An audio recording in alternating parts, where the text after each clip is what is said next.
This is Isaac for Pop Scoop, and I'm talking to emerging electronic dance music project, the new Citizen Kane, and Kane Luke from that project. How are you doing?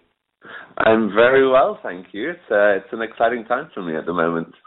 Yes, so do tell us how you came to this new remodeling of yourself. I mean, you were Kane Luke before, right? And now this is your newest dance music project. Absolutely. So before moving to London, I was actually living in Italy for 5 years. Yeah. And working with an independent dance label. I started off writing and producing for other artists, and then eventually started doing guest vocals on some dance tracks. But I wanted to move to London. I wanted to have more artistic control over what I was doing. Yeah. So yeah, it's been a long process recording this album, but I wanted to get it exactly the way I envisioned it. So I call it the New Citizen Kane project because it's not only about the music, but it's about the whole packaging, the imaging, the video. It's a complete package. Yeah. I mean, is that how you came up with the name too? I mean, obviously, I get the Citizen Kane bit and Kane from your name, but I mean, how did you come to the New Citizen Kane? It's an older film, and I'm not sure how many people remember it, but it's an iconic name. Absolutely. My mother called me Kane after the movie. Okay. And I think maybe it's a bit tongue in cheek, but it's kind of nice to whether people have or haven't seen the movie, everyone's heard of it. Yeah. So it makes it sound almost familiar. Yeah. So you I mean, even if you haven't seen it, it will do some bell ringing, I think, in your head. Exactly. And I mean, how would you call your style of music? How would you define it? I would call it indie electropop. Some of the pieces have a lot of a 90s influence. I think you hear that a lot in White Knight, especially. Obviously, growing up in the 80s and 90s, I listened to a lot of that music. So there's been such a big 80s revival in music. I wanted to kind of bring a touch of the 90s in there as well. But there are some darker elements as well. A lot of the album tracks, there's a darker electronic feel to them. So I've mixed up the commercial melodies with more intricate production. So there are different shades and flavors to the album. That's neat. And you moved from an interest in soul and R&B, right, at an early age to this more dance-oriented flavor now. Absolutely. Oh, you've done your research. Yeah, I did. I recorded an R&B EP when I was 19, and when I was a teenager, I listened to a lot of R&B, and I still do. But I then went on to study music production in university, and then what I loved about electronic music was that you could bring influences and flavors from different styles, and you play around with them and turn them into something different and something new. So I feel it's almost makes the work so much more interesting, because you can start off with something and then bring something completely new to the table. Yeah, and it's I feel, so many people say electronic dance music and it's all electronic dance music, but it's such a huge broad field. I mean, it's you can't contain all the different kinds of styles that are within that and just call it EDM as most people do. And you are able to bring Indian influences into it. You're able to bring rock, and it's still absolutely. You have electro clash. You have there's some you listen to someone like Mirwais, for example, who's produced Yeah. for Madonna, among other people, and he brings, really interesting acoustic elements or Middle Eastern elements into his production. So, I think to be a good producer in any genre, I don't think you can just disqualify one style of music, because you get good and bad, I guess, in everything. Yeah. And would you see yourself foremost as a songwriter or a singer or a producer, or altogether? Altogether, really. I've always loved I grew up in a performing arts school, and I did do a lot of theater growing up. But since the age of 13, I started to write. Obviously, I would never want people to hear what I was writing when I was 13. Are you sure? But as I've gotten older, I've always enjoyed writing, and I love creating something new. And I think anyone that writes songs, they know it's quite it's almost like a therapeutic experience. And then to put those words to melody and create a new track around them, it's such a great process. I love being in studio, but I just as much love being out on stage. And this summer performing at Secret Garden Party and places like that, when you get to see the crowd's reaction, it's fantastic. So I love all parts of the job as much as the other. Yeah, it's a complete contrast, isn't it? To have, you must, because it's EDM as well, you must have a lot of time where it's you and the computers and the decks in a studio by yourself or with collaborators, and that's obviously such a complete contrast to on stage, and it being dance music, you will have quite an up crowd, so... Yeah, absolutely. The creative process can be quite solitary, and it can be, I guess, quite self-indulgent as well. It's about yourself, the whole thing.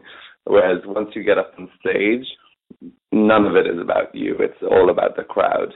So interesting. Yeah. It's really nice to have those that contrast, as you say. Yeah. Do you feel it's not really about you when you're out on stage? Do you feel it's about the audience? And Absolutely.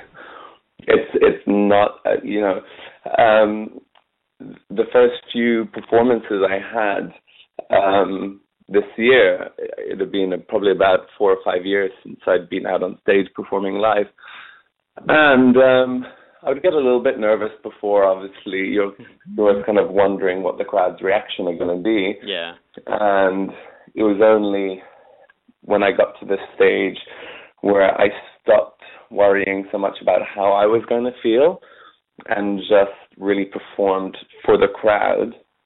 And you see how much they love it. It's all about them. Oh, that's great. Yeah, to say that it's not that you don't have to think about yourself at that moment. You just have to think about what they're going to see. Exactly, and it's when you lose yourself in the performance that they really feed off it, and that's what it's all about. Oh, that's nice. And to talk about your new single from the EP, White Night, came out on the 25th of November.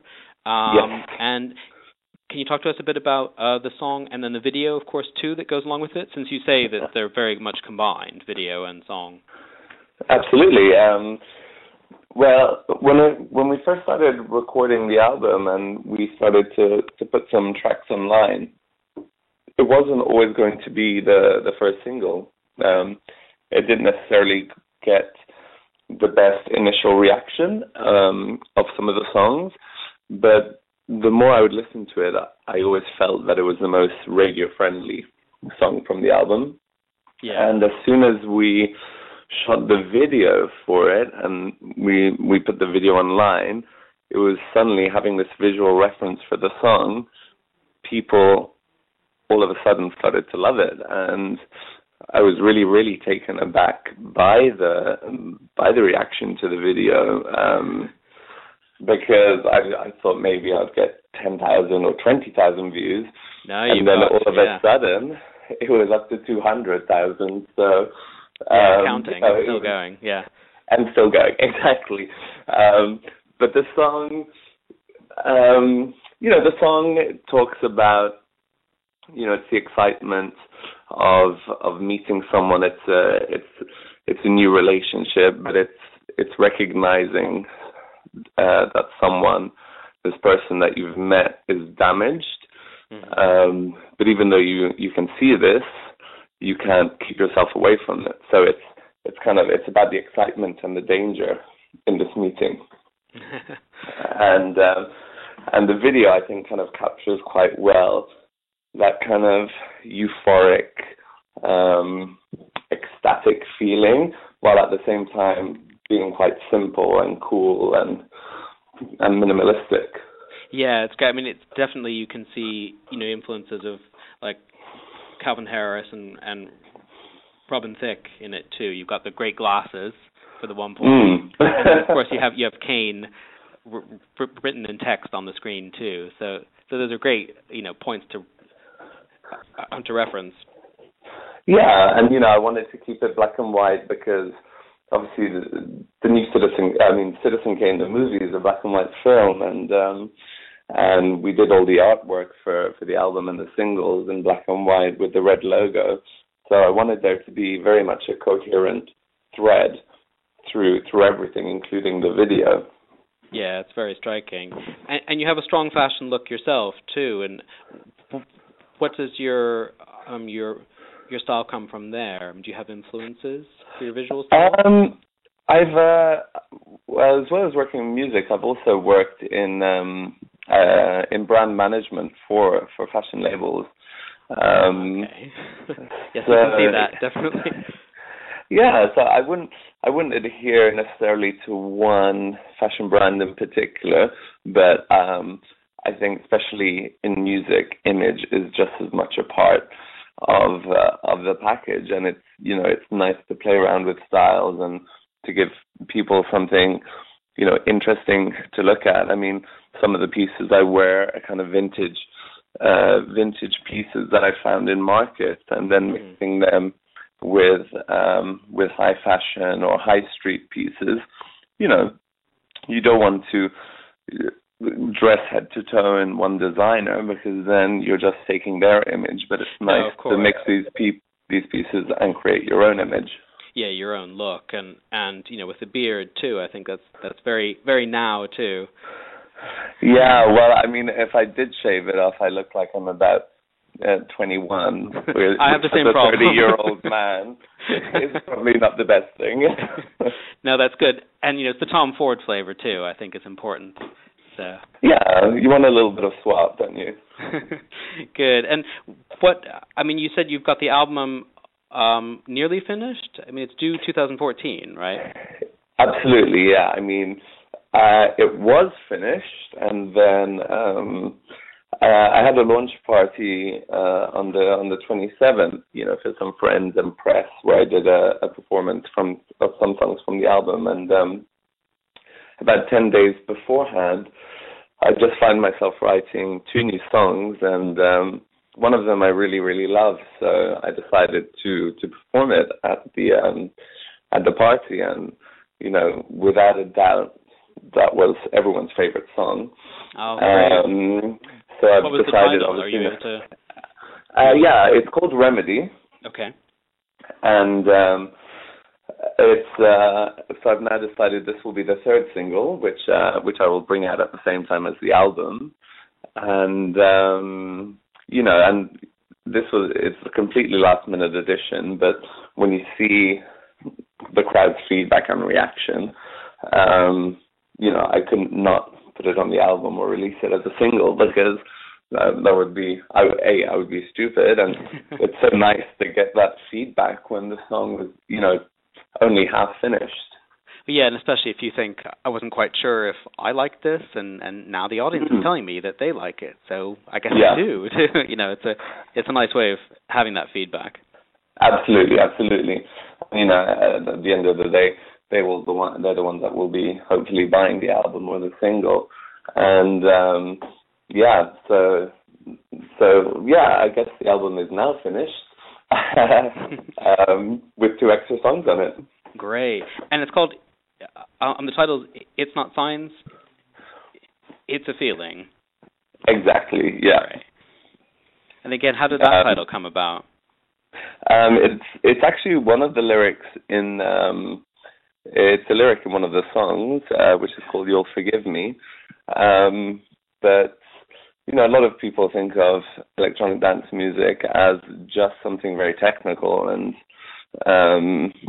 you know, just like you were saying before, it's about being, you know, lots of buttons and knob twiddling, but actually, when it comes to writing a song, there's no science to it.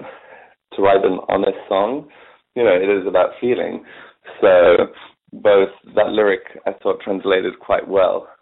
Obviously, the song was a love song, but it translated quite well, I think, to the whole genre or to what the project's about.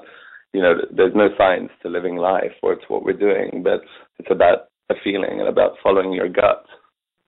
Oh, that's nice. And we'll have to end on that because that's it's a great statement, I think, you know, for you as a project and the album and the song. So thank you so much for talking to us, Kane Luke. Thank you. It's been a pleasure. And we look forward to more tracks too. I mean, you said the second single, is that coming out in the new year? Yeah, so we'll have the second single coming out in springtime. We're just working on the video concept for that at the moment. It's going to be quite different from the White Night video, but I'm not going to reveal too much yet. But the song is called Hearts Aren't Made of Wood. We really like that one here in the RHQ, so yeah. Oh, that's exciting. Great. Oh, glad to hear it. Thank you. Yeah, it's one of our faves, actually. I mean, the hooks on it are very good. Great. Oh, thank you. Well, hopefully you'll love the video too. Brilliant. All right. Well, thank you so much, Kane, and we'll speak to you again soon. Yeah, great. Have a lovely day. All right. Thank you. Bye-bye. Take care. Bye.